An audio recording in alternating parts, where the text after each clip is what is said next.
En el año 1945 ya todo el mundo sabía que Alemania iba a perder la guerra. Las fuerzas aliadas se acercaban a Berlín, el último bastión nazi, por el oeste, mientras que los soviéticos arrasaban con el territorio por el este. Los bombardeos a la ciudad eran diarios. Su población estaba en pánico, sus tropas desmoralizadas, y en el alto mando alemán las opiniones se encontraban divididas. Hitler y sus hombres más fieles aún pensaban en una victoria milagrosa, mientras sus generales más pragmáticos comenzaban a formar planes de huida o rendición. Hoy en este nuevo episodio de Historia Militar, te contaremos todo sobre el enfrentamiento que marcó el final de la Segunda Guerra en Europa. La Batalla de Berlín a puro color. Desde el fin de la Batalla de Stalingrado en febrero de 1943, las fuerzas alemanas habían comenzado a ceder territorio. Los soviéticos avanzaban sobre los países previamente conquistados a gran velocidad. Sumado a la invasión aliada a Europa en junio de 1944, la situación de Alemania era desesperante. Adolf Hitler se comportaba cada vez más erráticamente, dando órdenes que luego contradecía o pidiendo a sus generales hazañas imposibles. El Führer sabía que su única chance de victoria era tomar a los aliados con la guardia baja. En diciembre de 1944, Alemania lanza lo que sería su última gran ofensiva. Conocida como la Batalla de las Ardenas, las tropas del Eje lograron sorprender a sus enemigos y consiguieron abrir el estancado frente. Pero los aliados pudieron contener el avance y un mes después el ataque había terminado. Fue una de las más sangrientas de toda la Segunda Guerra Mundial. El ejército alemán sufrió más de 75.000 bajas y su fuerza aérea quedó extremadamente debilitada. A partir de este choque, los nazis comenzaron una retirada que no pararía hasta el fin de la guerra. Escuchemos ahora a un historiador hablar de esta batalla. The German attack in the Ardennes could have hit a number of U.S. units, but it hit a completely green one, and that unit melted away in the face of the German attack, and now there's a hole where the U.S. defenses used to be. Pero a pesar de que el camino estaba más despejado, Berlín ya no era un objetivo para los aliados.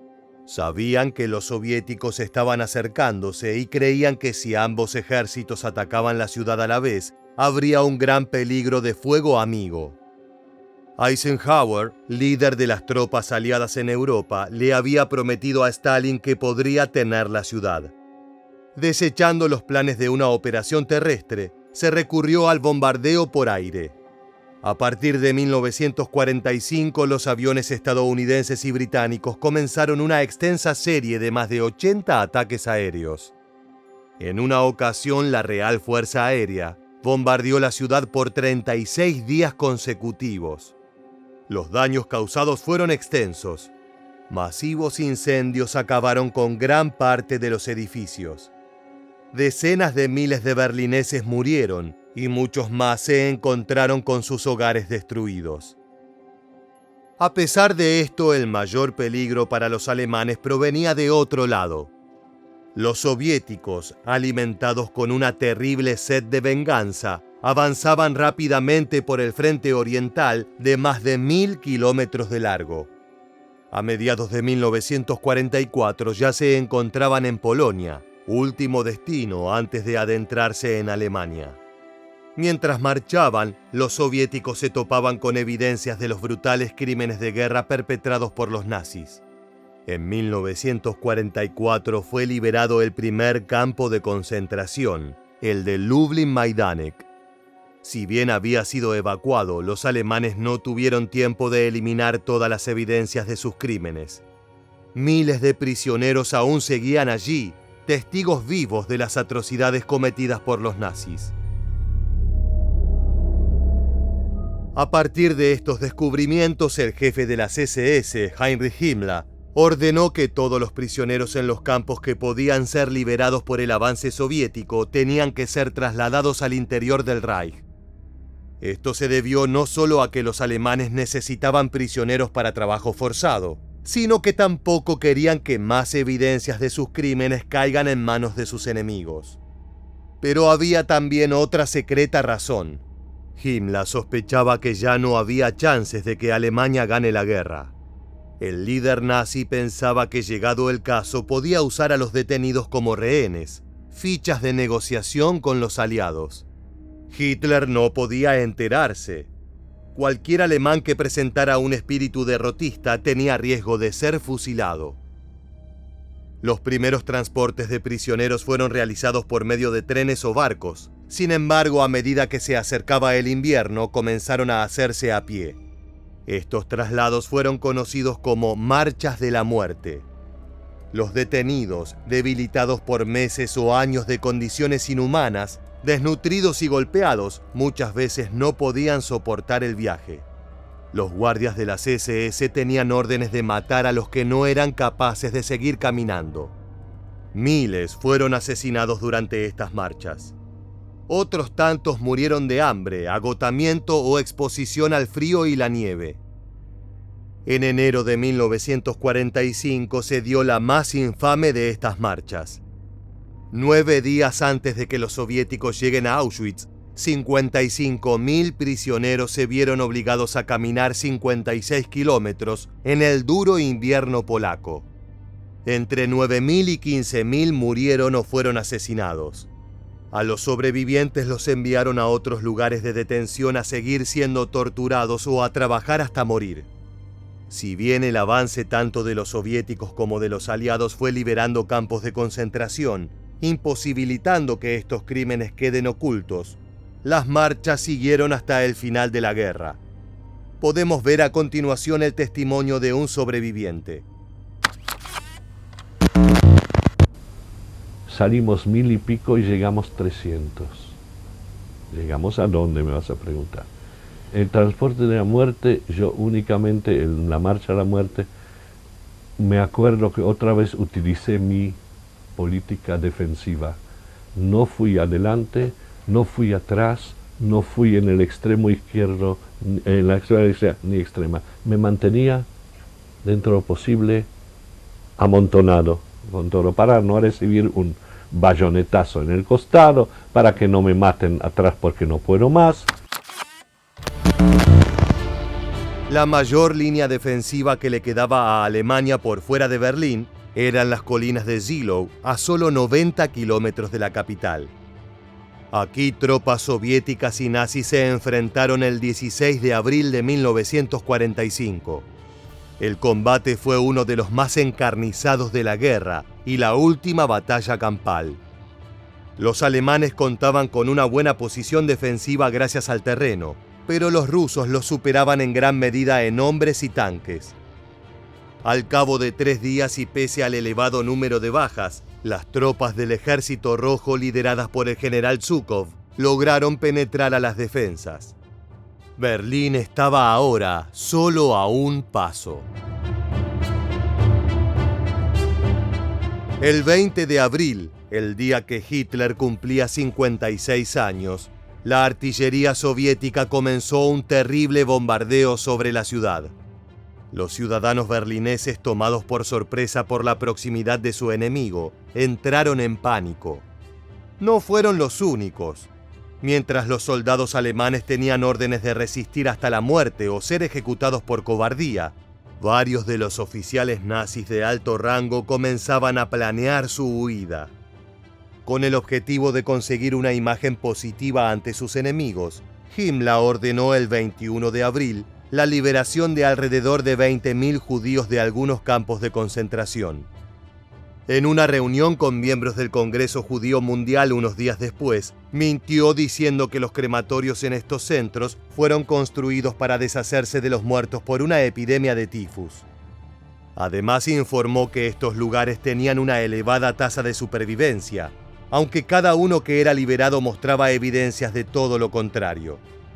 Por medio de intermediarios suecos, se hizo pasar por el líder provisional de Alemania, declarando que Hitler estaría muerto en los próximos días y buscó rendirse ante los estadounidenses.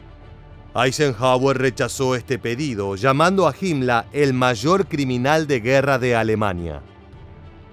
Mientras tanto, las tropas alemanas intentaban contener el avance soviético que se encontraba en los suburbios berlineses.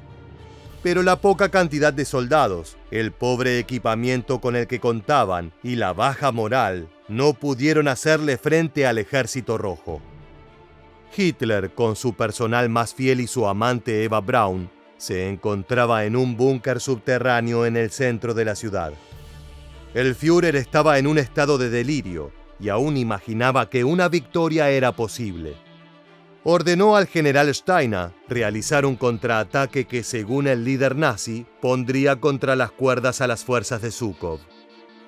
El 22 de abril, cuando fue informado que Steiner no tenía los hombres ni los materiales para semejante tarea, Hitler cayó en la conclusión de que realmente todo estaba perdido. En un ataque de furia culpó a sus generales de incompetentes y traidores. Ignorando los pedidos de sus hombres de que huya de la ciudad, declaró que no se movería de Berlín hasta que la batalla hubiera terminado. Esta diatriba quedó retratada en una de las escenas más famosas de la película de 2004, La Caída. Steiner konnte nicht genügend Kräfte für einen Angriff massieren. Der Angriff Steiner ist nicht erfolgt.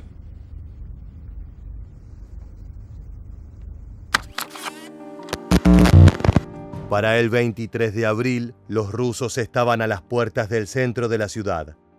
Un poco más de 80.000 alemanes, entre ejército, SS y milicia, se enfrentaban a 1,5 millones de soviéticos energizados por la cercana victoria. Los nazis no tenían ninguna chance. Muchos, a pesar de las órdenes de combatir hasta el final, dejaron sus armas. Otros, sin embargo, alimentados por un fanatismo ciego, dificultaron el avance enemigo. Entre ellos se encontraban miembros de las juventudes hitlerianas, niños y niñas adoctrinados desde temprana edad para idolatrar a su líder y dejar sus vidas por él. Decenas de miles de ellos murieron durante los combates en las calles de Berlín. Las fuerzas alemanas no fueron suficientes para frenar el avance soviético y se pudo completar el asedio de la ciudad. Los nazis estaban completamente rodeados. Helmut Weidling, el general a cargo de las fuerzas de la defensa, rogaba al Führer que ordene un ataque con la intención de romper el cerco. Hitler hacía oídos sordos, yendo desde imaginar que todo marcharía bien hasta momentos de angustia donde se daba cuenta de que no había esperanzas. En los siguientes días, mientras los germanos desesperados batallaban con todo lo que tenían, los soviéticos iban acercándose paso a paso al distrito gubernamental de Berlín. Podemos escuchar las palabras de una historiadora a continuación. Hitler's subordinates are entirely divorced from the reality on the ground because Hitler is divorced from the reality on the ground. Hitler does not comprehend that 2 Soviet army groups are smashing into the center of Berlin. El 28 de abril, un reporte de la BBC informó de los intentos de Himmler de negociar la paz con los aliados. Cuando Hitler se enteró, montó en una terrible cólera, declarando que era la mayor traición que había conocido. Despojó al líder de las SS de todos sus cargos y dispuso que debía ser fusilado. Su representante en Berlín, Hermann Fegelein, había intentado huir un tiempo antes, pero fue descubierto y arrestado. Al enterarse de la deslealtad de aquel que había considerado como el más fiel de sus súbditos, Hitler ordenó su muerte. Ni siquiera ser el cuñado de Eva Braun lo salvó. En las primeras horas del 29 de abril, las tropas rusas se toparon cara a cara con el deteriorado edificio del Reichstag, antigua sede del gobierno alemán. Capturarlo tendría para los soviéticos un valor simbólico semejante a lo que fue la caída de París para los nazis a principios de la guerra. Pero esto no sería fácil. Adentro se encontraban fanáticos grupos de tropas SS ya con nada que perder. Sabían que caer prisioneros de los soviéticos era casi una condena a muerte. Tras un día de encarnizada lucha, la bandera roja se alzó en la terraza del edificio.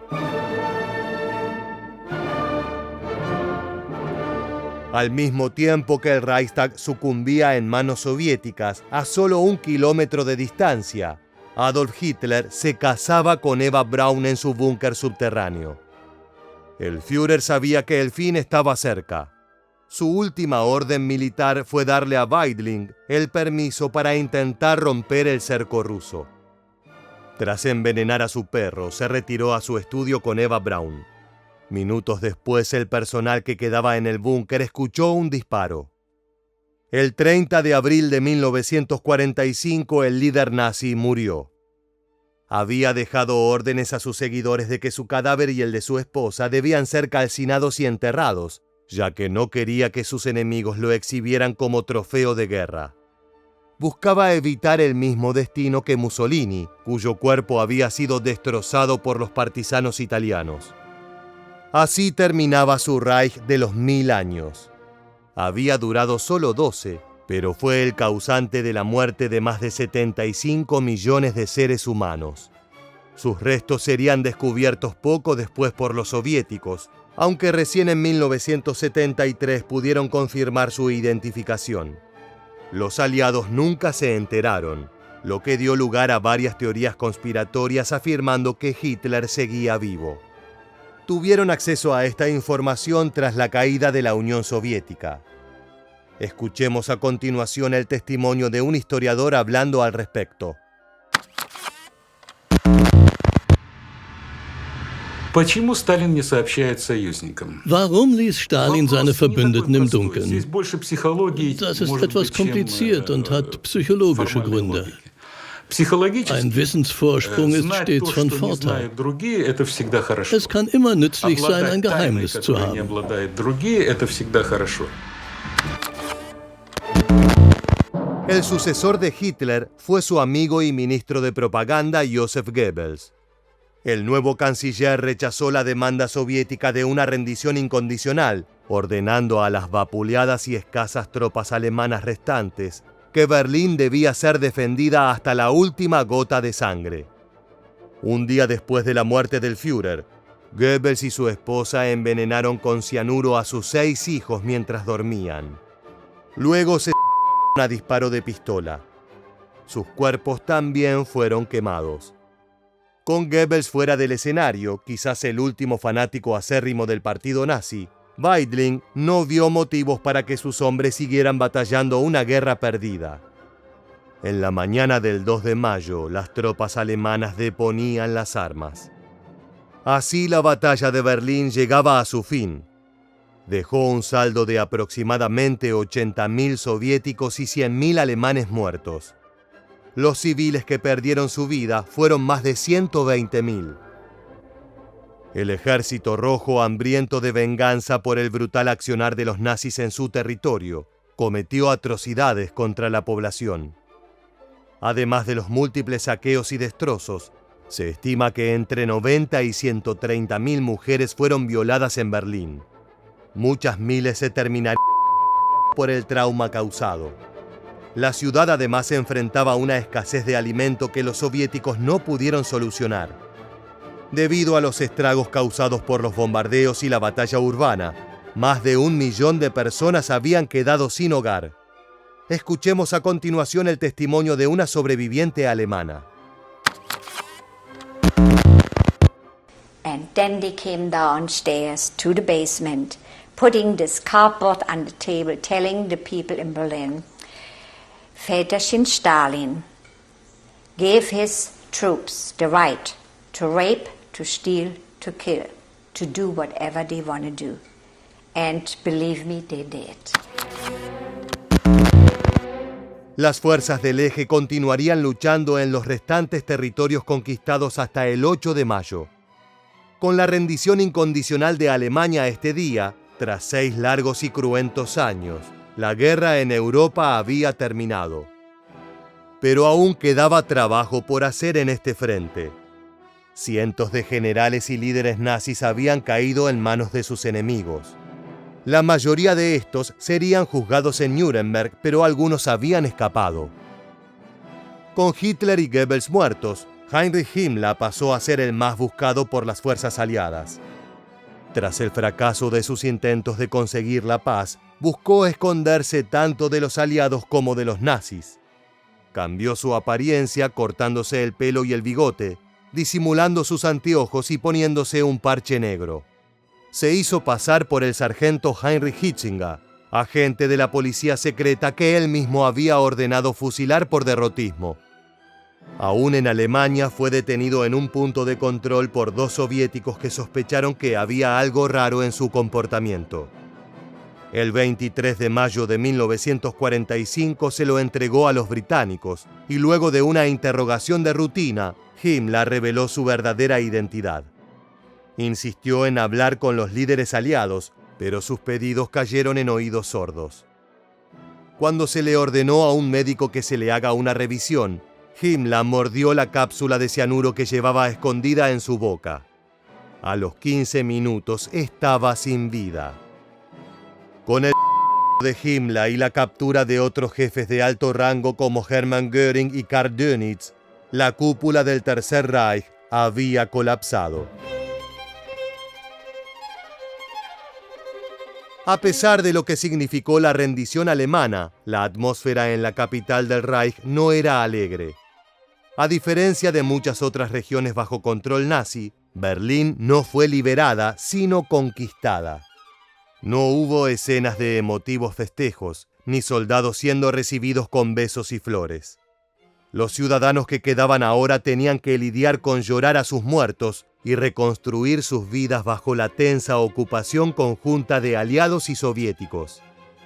Aún así, muchos berlineses estaban aliviados de que la guerra había por fin terminado, al menos en su territorio, y que el régimen que los había hundido en ella estaba en ruinas.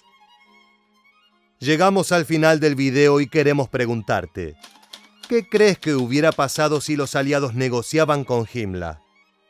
Déjanos tu respuesta en la bandeja de comentarios aquí debajo y no olvides suscribirte a nuestro canal para conocer muchos más sucesos militares que dejaron su huella en la historia.